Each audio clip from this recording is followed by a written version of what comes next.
is one that I know really annoys a lot of women.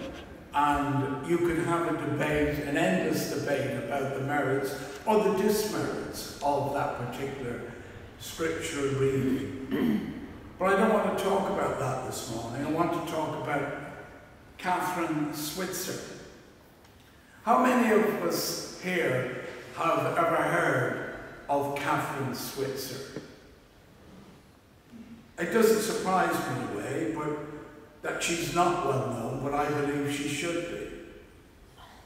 Catherine Switzer was involved in a historic moment during the Boston Marathon in 1967. Now that wasn't really in the life of many of us. 1967 is not a long time ago. She was tackled and pushed by Jack Semple. He was trying to throw her off the marathon. There's video of him actually running at her whilst she was running. Catherine was the only woman trying to take part in the Boston Marathon in 1967. And Semple was the race director.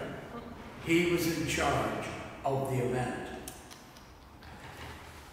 The view was then, by men in particular, that running and really lots of sports were really not that good for women, and they'd be better not to participate.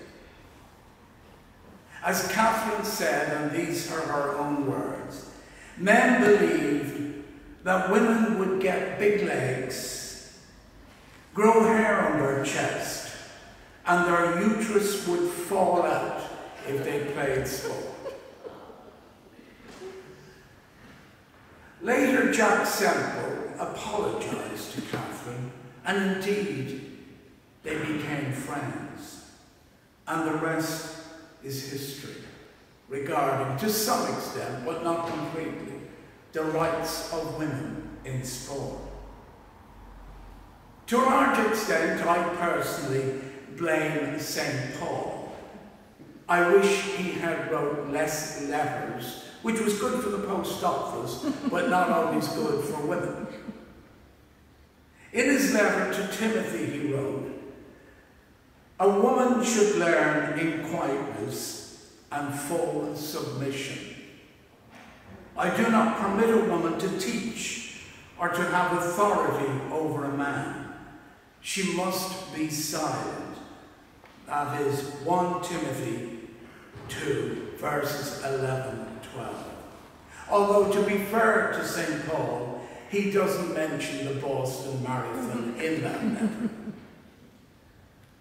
Now you can have a lifelong debate about culture and culture at the time, and that Paul, like all men of his time, and indeed women, was a product of his culture. And in the essence of what he's saying, we try to find somehow a moral, or somehow a direction.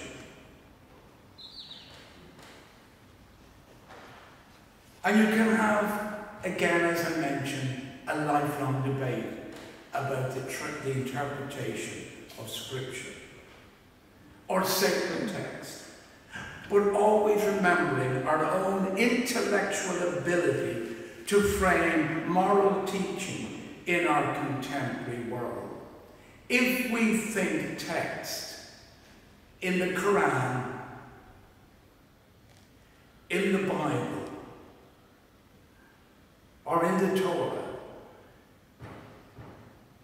is not correct, or it damages an individual, or damages a gender, or damages people, then we are at liberty to disagree with it. We do not have to beat ourselves up to try and find, well, let me see how I can make this fit my contemporary teaching. You read it, move on, and use your intellect and moral integrity to decide otherwise. In my opinion, however, Catherine Switzer was heroic and struck out for women's complete participation in all sport. And now I'm sure there are many women in all the different sporting disciplines that remember that one moment of Catherine Switzer in the Boston Marathon in '67. Other young women on this island will think of Katie Taylor, the boxer. Not everybody agrees with boxing, and I love boxing. When I was a young fella, I boxed. I was pretty useless. That's why I'm a preacher now. But Katie Taylor is one of my heroes. And today is an amazing day as that struggle is reflected in the World Cup final between England and Spain. Not because it's between England and Spain.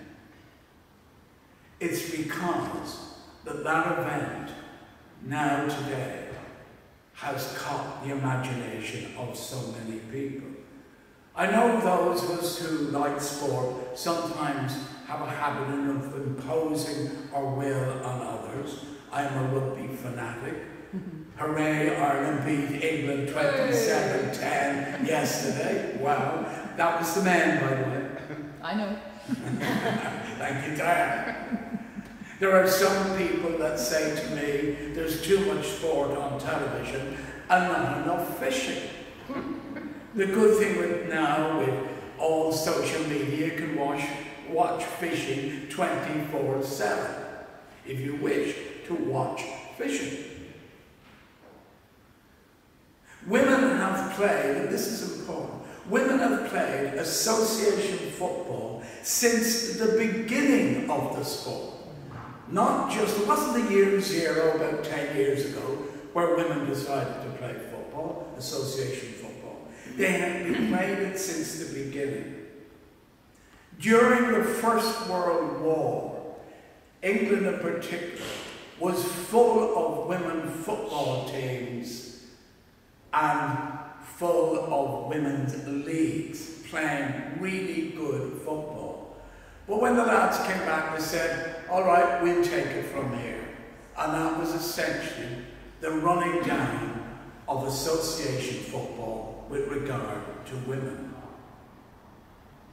But even today, there is still resistance in many countries against women in sport. We see the horrendous things in Afghanistan, where women are being not only driven out of sport, but out of the professions. The most subversive thing you can do for a woman in Afghanistan today is to run a nail bar underground. Imagine in Afghanistan, that's one of the most subversive things, because the Taliban are terrified that women are plotting and conspiring in the nail bars of Afghanistan. What is it with my species that we are so incapable and so terrified of women? The other day when I was in Dublin, having lunch with two men who were into rugby and a little bit into Premier League, they still couldn't acknowledge that women's football was every bit as good, and in some cases even better than the Premier League. For instance, when the women get a knock, they don't roll around on the ground for 10 or 15 minutes, and then when the